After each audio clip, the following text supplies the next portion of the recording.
Hello students. Class 11th में हम लोग मैथ में जहाँ पढ़ रहे थे,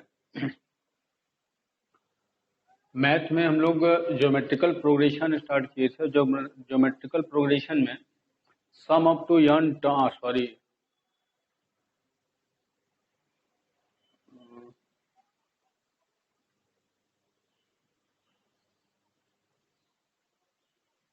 ये जो फार्मूला हम लोग देख रहे हैं, ये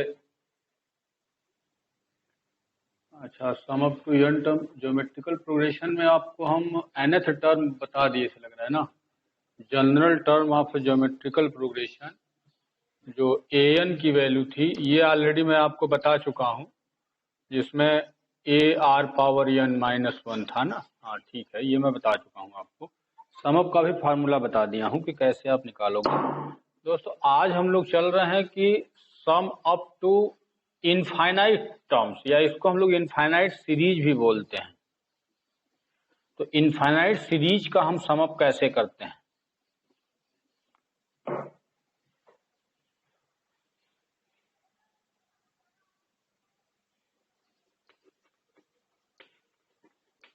सम up to infinite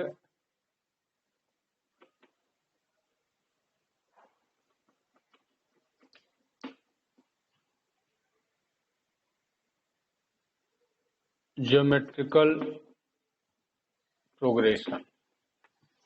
some up to infinite geometrical progression means कि ऐसा ज्योमेट्रिकल प्रोग्रेशन होगा जो इनफाइनाइट टर्म्स तक होगा, तो उसका सम अप हम कैसे करें। इसमें स्टूडेंट्स दो केस होता है। Case first, when common ratio small r is greater than 1। ये फर्स्ट केस है कि when common ratio r is greater than 1। If in geometrical progression common ratio small r is greater than 1, then what will be the sum up to infinite terms of this geometrical progression? So let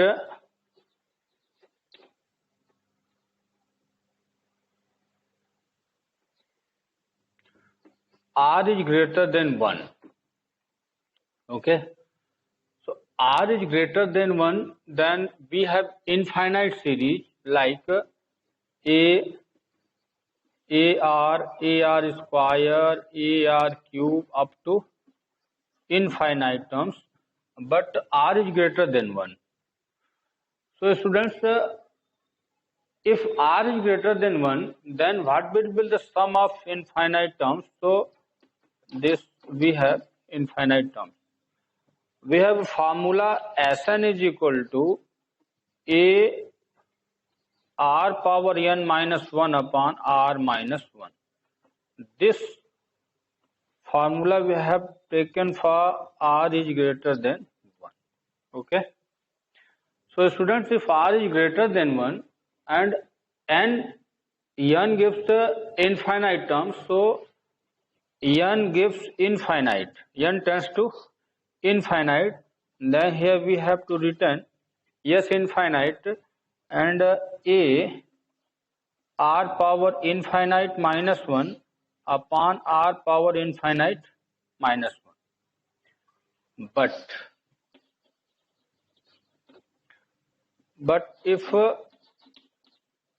r is greater than 1, अब consider करो r अगर 1 से greater हुआ और ये भी r 1 से greater है, तो r के पावर में इन्फिनिटिव, r के पावर में इन्फिनिटिव की टोटल वैल्यू जो मिलेगी वो तो इन्फिनिटिव मिल जाएगी ना। तो इन्फिनिटिव इस कंडीशन में जो s इन्फिनिटिव की वैल्यू होगी वो इन्फिनिटिव ही होगी। अब जरा ध्यान से देख लीजिएगा, ये कभी भी अगर r इज ग्रेटर देन 1 हुआ तो इनफाइनाइट टर्म्स का जो सम है ज्योमेट्रिकल प्रोग्रेशन के लिए, उसकी वैल्यू इनफाइनाइट ही मिलेगी आपको। अब यहाँ पे थोड़ा सा समझोगे कि सर ये कैसे डायरेक्ट बता दिए, इसको एक छोटे से एग्जांपल के थ्रू आप क्लियर करो। जैसे सपोज करो कि r इज ग्रेटर देन 1, या आपसे ले लेते हैं r is equal to 2। So we have a series 1 2 जा 2 2 जा 4 2 जा 8 2 जा 16 2 जा अप टू इन्फिनिटिव टर्म्स। तो अब आप ये सोच लो कि अगर ये इन्फिनिटिव टर्म्स का सम अप करते हो यस इन्फिनिटिव, तो 1 2 3 ये तो इंक्रीज करता चला गया ना। आप जैसे 1 में 2 जोड़ोगे 3 3 4 7 7 8, तो ऐसे जोड़ोगे इन्फिनिटिव टर्म्स का, तो ये आंसर तो इन्फिनिटिव ही ना आएगा। सो इन दिस केस जो फर्स्ट केस होगा when common ratio R is greater than 1, then in this case the sum up to infinite terms of a geometrical progression is infinitive. Okay, इसको तो आप याद रखना कि ये इन्फिनिटिव ही आएगा। लेकिन केस 2 जो है वो हमारे लिए ज्यादा यूजफुल होगा। केस 2 में जब जाओगे when common ratio R is less than 1, so r is less than 1 in this condition, we have formula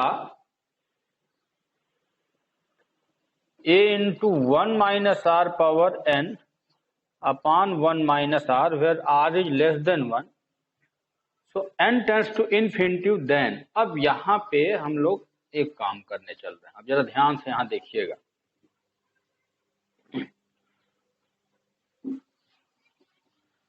अब ये जो डिस्कशन होगा ज्यादा इंपॉर्टेंट होगा।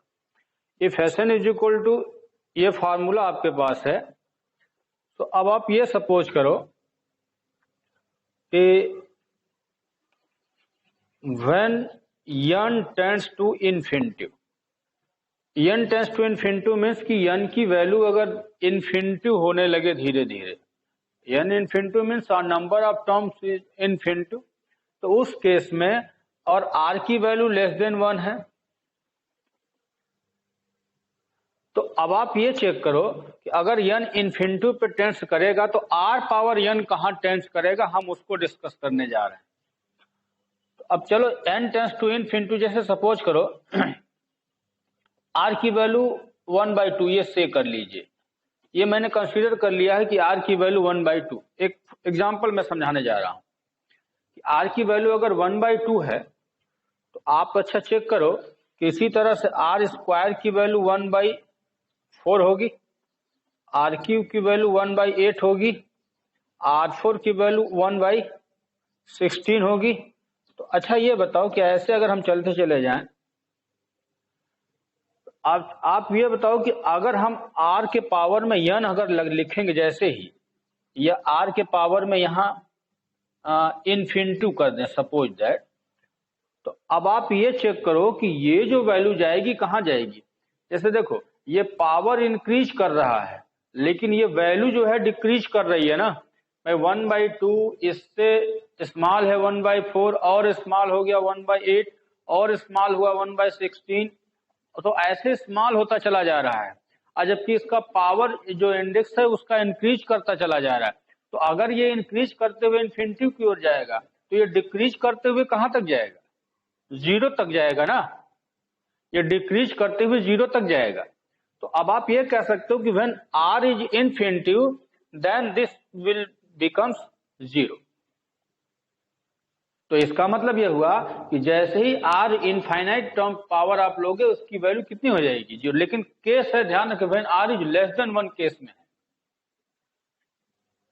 समझ में आ गया।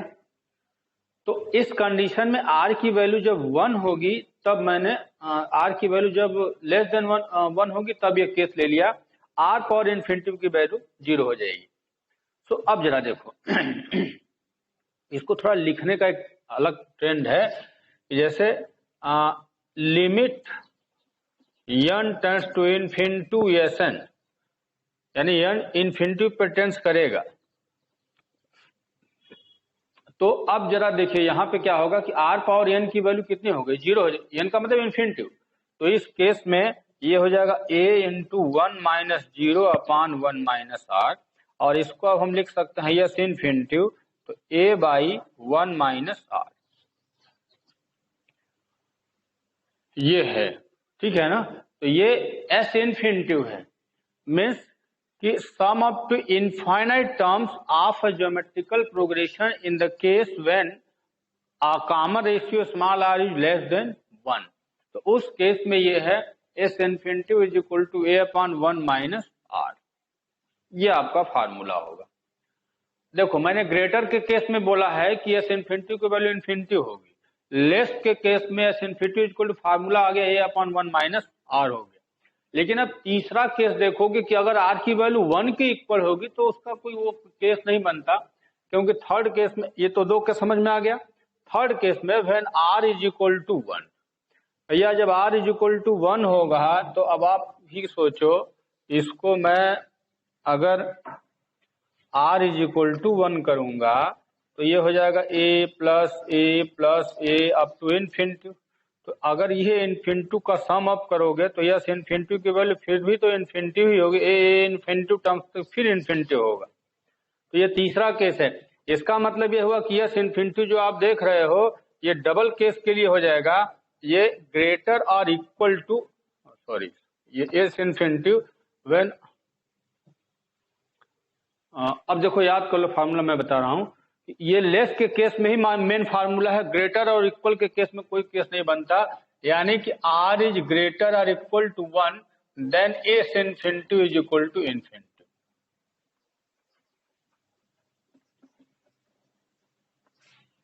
ये लाइन आप याद रखोगे, व्हेन आर इज ग्रेटर और equal to 1 then sum up to infinity terms of geometrical progression will be infinite, but in the case r is less than 1 s infinity is equal to a upon 1 minus r. Okay,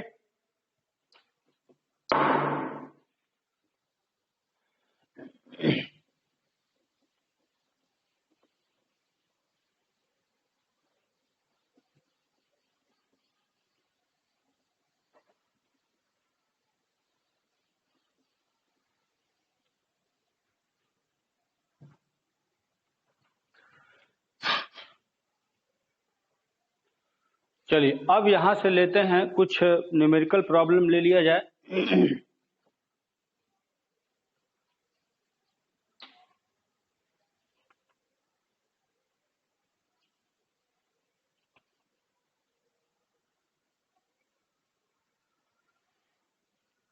9.3 exercise आपका लगना चाहिए। अभी geometrical mean बचा हुआ है, बताएंगे इसको। अभी कुछ एक दो प्रॉब्लम ले लेते हैं फिर ज्योमेट्रिकल मीन भी आपको बता देते हैं, ठीक है।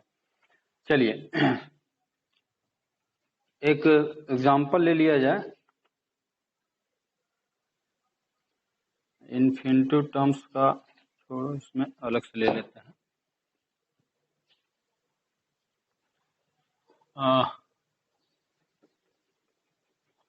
एग्जाम्पल में ले लेते हैं कि sum up to infinite terms of the series 1 plus 1/2 plus 1/4 plus 1/8 up to infinite, ये आपको सम अप करना है इनफाइनाइट टर्म्स। तो इनफाइनाइट टर्म्स को सम अप करना है तो आप ये पहले चेक करो कि ए की वैल्यू कितनी हो गई। फर्स्ट टर्म 1 है और कॉमन रेशियो क्या हो जाएगा, 1/2 से मल्टीप्लाई हो रहा है, डायरेक्ट लिख लो 1/2 कॉमन रेशियो मिल जाएगा। कॉमन रेशियो हो गया, फर्स्ट टर्म हो गया, और यस इनफाइनाइट फार्मूला लिख लिया जाए। तो S infinity is equal to A upon 1 minus are, ये फार्मूला होता है, आप सब्स्टिट्यूट कर लो। तो ए की वैल्यू 1 है और आर की वैल्यू 1/2 है, तो दोस्तों आंसर ये 1 माइनस हाफ तो हाफ, आंसर 2 आ रहा है।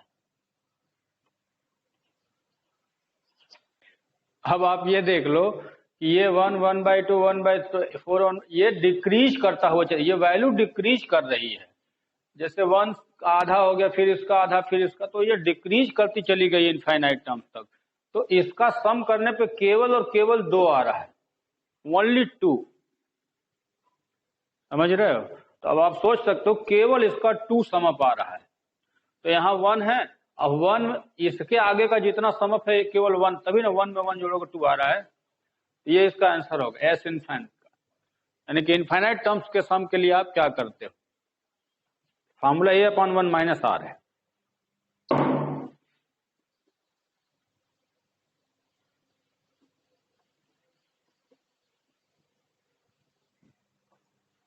एक और क्वेश्चन देख लिया जाए।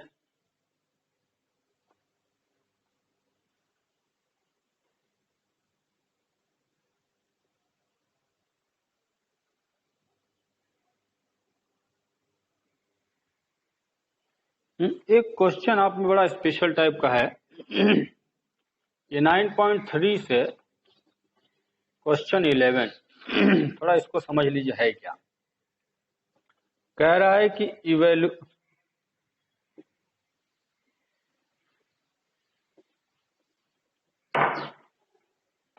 9.3 क्वेश्चन 11 इवेल्युएट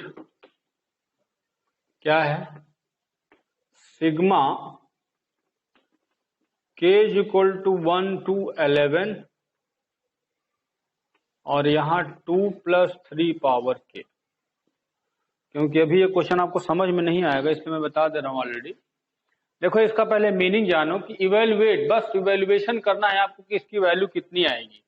लेकिन पहले ये स्टैंडर्ड फॉर्म का मीनिंग तो आपको जानना पड़ेगा ना कि इसका मतलब क्या होता है ऐसी चीजों का। तो इसके लिए आप पहले लिखना सीखो। देखो k इक्वल टू 1 to 11 का ये सिग्मा नोटेशन मतलब सम अप के लिए होता है। सम अप करने का ये सिंबल है, मतलब ये सिग्मा लगा तो कह रहा है कि ये 1 से 11 तक का सम करना है, 11 टर्म का।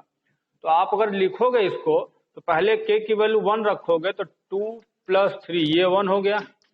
इसी तरह से फिर अगर लिखोगे तो 2 + 3 2, फिर लिखोगे यहाँ 2 + 3 3 और ऐसे ही लास्ट टर्म मिलेगा 2 + 3 पावर 11।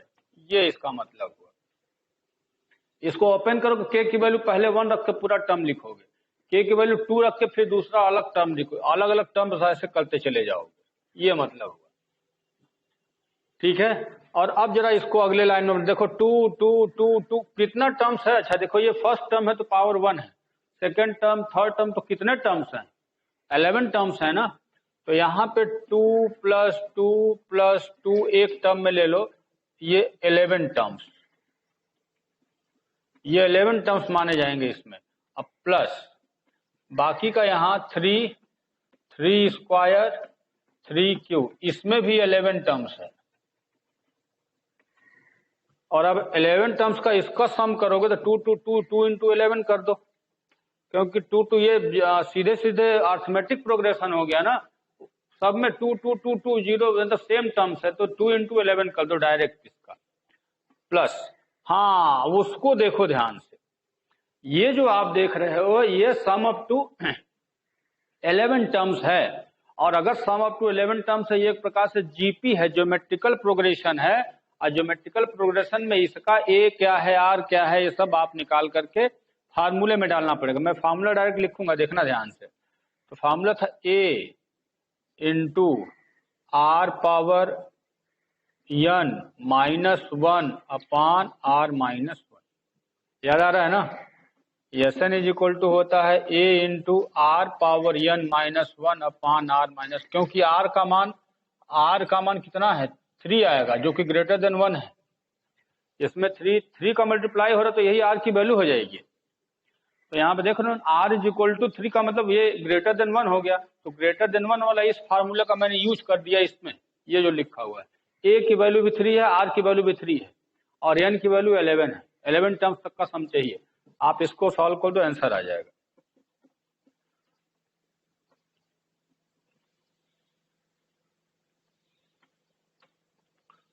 थ्री का 11 पर करो कितना आएगा भाई,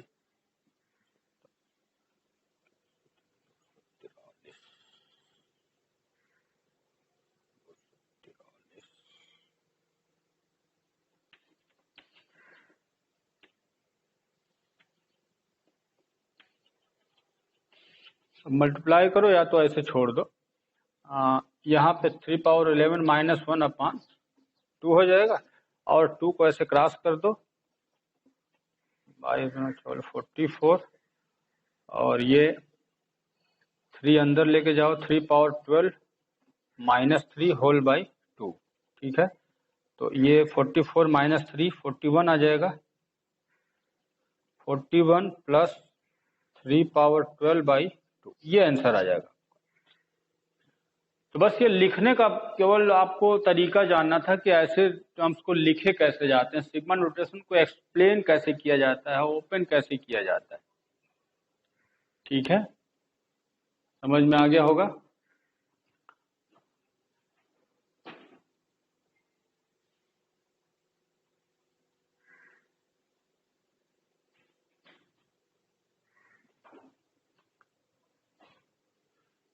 हो गया ना अब ये।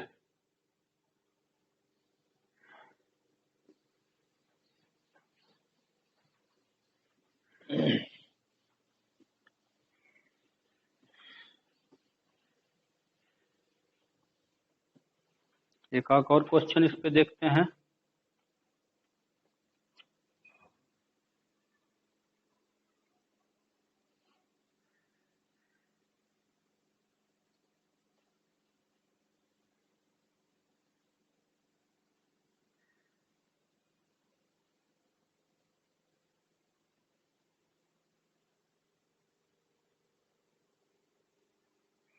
चलो एक क्वेश्चन आपको, अच्छा इसी में एक और क्वेश्चन इसी पे था, इसमें आपको हम n की वैल्यू फाइंड करना सिखा देते हैं थोड़ा, क्योंकि इसका कैलकुलेशन थोड़ा टेढ़ा मिलेगा, इसलिए ऐसे क्वेश्चन को ढूंढा जाए जिसमें कुछ आपको कैलकुलेशन समझ में आ जाए। Next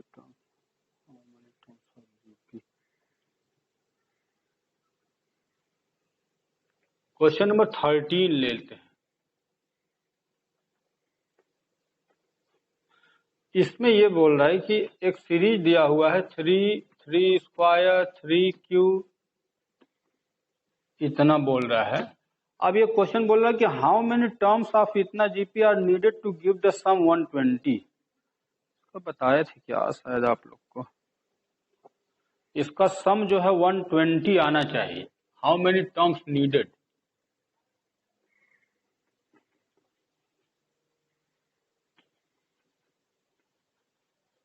how many terms needed for some is 120। Series आपका यह कह रहा है कि कितने टर्म्स का सम 120 होगा, ये बोल रहा है। तो इसमें हाउ मेनी टर्म्स का मतलब आप लेट कर दो n की वैल्यू क्या है ये फाइंड करनी है, नंबर ऑफ टर्म्स निकालना है। फर्स्ट टर्म 3 है, r की वैल्यू भी 3 है, तो सब तो दे दिया। आपसे Sn की वैल्यू दे दिया है, वो भी 120, सब तो दे दिया है ये। अब फार्मूला यूज कर डालो, Sn is equal to a r power n minus 1 upon r minus, क्योंकि यहाँ पे r की वैल्यू 3 है, ग्रेटर देन 1 है ना। अब फार्मूला यहाँ पे 120 सब्स्टिट्यूट कर दो, a की वैल्यू 3 है, यहाँ r की value 3 power n minus 1 by 3 minus 1, तो ये 3 इंटू 3 पावर n माइनस 1 अपान 2 और ये 120। अब जरा देखो 2 का क्रॉस मल्टीप्लाई करो 240 और यहाँ 3 पावर n माइनस 1, अगर 3 से ये कटे तो इसको भी काट दो, कैंसिल कर लो, 80 आ रहा है ना। तो 80 is equal to 3 power n minus 1। अब 1 को भी इधर ले लो, 81 is equal to 3 power n। अब जरा ध्यान से देखना, यहाँ पे जिसके पास n था बस मैंने उसको पहले सेपरेट किया, 3 पावर n को मैंने सेपरेट कर लिया एक साइड में, बाकी सब एक साइड में। ये सब कैलकुलेशन देखिएगा कैसे ट्रांसफर हो रहा है। नीचे तो क्रॉस करोगे इधर, फिर 3 से इसको मैंने 3 से ये 240 को मैंने कैंसिल किया हुआ है, 80 इज इक्वल टू इतना, then 81 is equal to 3 power n, and here now if 3 power n is equal to 81, then 3 power n is 81, तो 3 पावर कितना लिख सकते हो 81 को, 3 जा 9, 3 जा 27, 3 जा 81, तो 4 आ जाएगा, 3 पावर 4। अब देखो 3 बेस इक्वल है, आराम से लिख दो n इज इक्वल टू 4। इसका मतलब ये हुआ कि अगर इसके 4 टर्म का सम करोगे, 4 टर्म का अगर सम कर लोगे तो उसका आंसर 120 आ जाए। 4 टर्म का सम अप करने से उसका आंसर 120 मिल जाएगा। ठीक है, तो इसमें क्वेश्चन देखिएगा, 9.3 एक्सरसाइज चल रहा है, इसका एक्सरसाइज क्वेश्चन देखिएगा। और नेक्स्ट वीडियो में आपको अब ज्योमेट्रिकल प्रोग्रेशन का और जो बचा हुआ है, जैसे ज्योमेट्रिकल मीन है और एक आध अच्छे थ्योरम है, वो मैं आपको क्लियर कर दूंगा। ओके, मिलते हैं फिर नेक्स्ट वीडियो में।